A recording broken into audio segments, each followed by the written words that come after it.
ओम नमो भगवते वासुदेवाय नमः। जय माता दी दोस्तों, आप देख रहे हैं आपका अपना YouTube चैनल व्रत त्योहार कथाएं। मैं हूं आपके साथ रिमझिम शर्मा। सभी भक्तों का एक बार फिर से वैशाख मास महात्म्य की कथाओं में बहुत बहुत स्वागत है। तो आज इस कथा को मैं आगे बढ़ाती हूँ। 19वां और 20वां अध्याय आपके लिए आज की कथा में उपलब्ध रहेगा।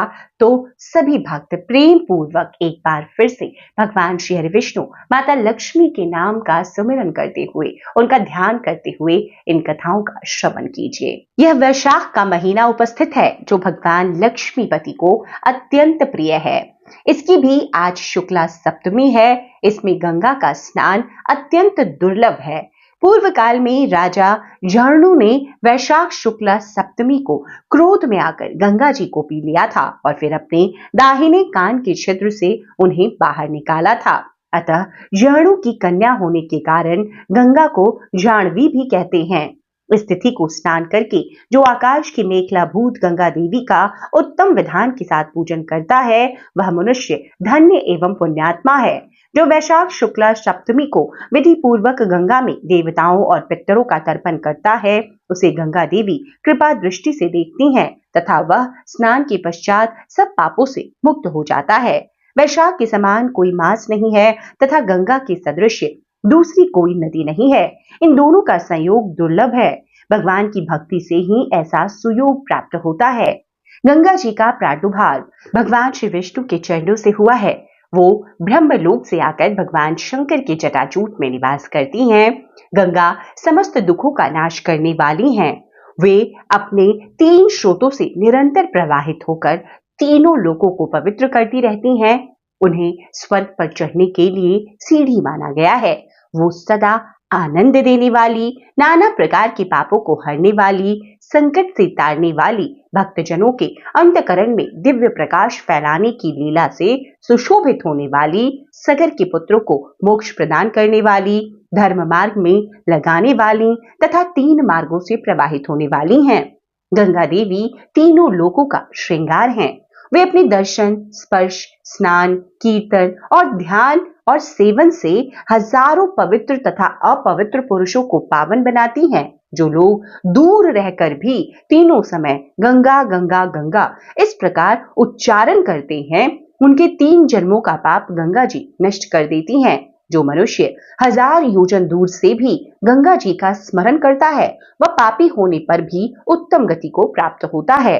राजन, वैशाख शुक्ला सप्तमी को गंगा जी का दर्शन अत्यंत ही दुर्लभ है। भगवान श्री विष्णु और ब्राह्मणों की कृपा से ही उस दिन उनकी प्राप्ति होती है। वैशाख के समान महीना और माधव भगवान विष्णु के समान देवता नहीं है, क्योंकि पाप के समुद्र में डूबते हुए मनुष्य के लिए माधव ही जहाज का काम देते हैं। माधव मास में जो भक्ति पूर्वक दान, जप, हवन और स्नान आदि शुभ कर्म किए जाते हैं, उनका पुण्य अक्षय तथा 100 करोड़ गुना अधिक होता है।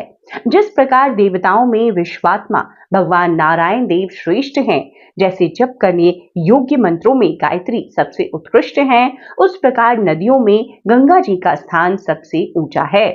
जैसे मनुष्य स्त्रियों में पार्वती, जैसे संपूर्ण स्त्रियों में पार्वती, तपने वालों में सूर्य, लाभों में आरोग्य लाभ, मनुष्यों में ब्राह्मण, पुण्यों में परोपकार, विद्याओं में वेद, मंत्रों में प्रणव, ध्यान में आत्मचिंतन, तपस्याओं में सत्य और स्वधर्म पालन, शुद्धियों में आत्मशुद्धि, दानों में अभयदान तथा गुणों में लोभ का त्याग सबसे प्रधान माना गया है। उसी प्रकार सब मास में वैशाख मास अत्यंत श्रेष्ठ है।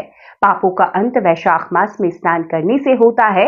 अंधकार का अंत सूर्य के उदय से तथा पुण्यों का अंत दूसरों की बुराई और चुगली करने से होता है। राजन, कार्तिक मास में जब सूर्य तुला राशि पर स्थित हो, उस समय जो स्नान, दान आदि पुण्य कार्य किया जाता है, उसका पुण्य परार्ध गुना अधिक होता है। माघ मास में मकर राशि पर सूर्य हो तो कार्तिक की अपेक्षा भी 1000 गुना उत्तम फल होता है। और वैशाख मास में मेष की संक्रांति होने पर माघ मास से भी 100 गुना अधिक पुण्य फल प्राप्त होता है। जो वैशाख मास में प्रातःकाल स्नान करके विधि विधान से भगवान लक्ष्मीपति की पूजा करते हैं, वैशाख मास में सवेरे का स्नान, यज्ञ, दान, उपवास, हविष्य भक्षण तथा ब्रह्मचर्य का पालन, ये महान पातकों का नाश करने वाले हैं। राजन, कलयुग में वैशाख की महिमा गुप्त नहीं रहने पाएगी, क्योंकि उस समय वैशाख स्नान का महात्म्य अश्वमेध यज्ञ के अनुष्ठान से भी बढ़कर है।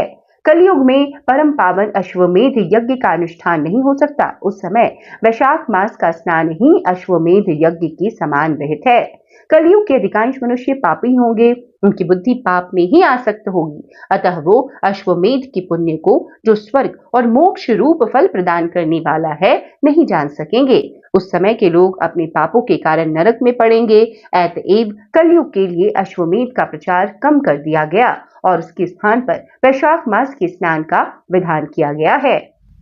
तो इस प्रकार से आज ये वैशाख मास की कथा यहीं पर समाप्त होती है। आगे की कथाओं के लिए चैनल के साथ बने रहें और पहले जो कथाएं आपने श्रवण नहीं की है, उन कथाओं को भी यहाँ पर जरूर श्रवण करें।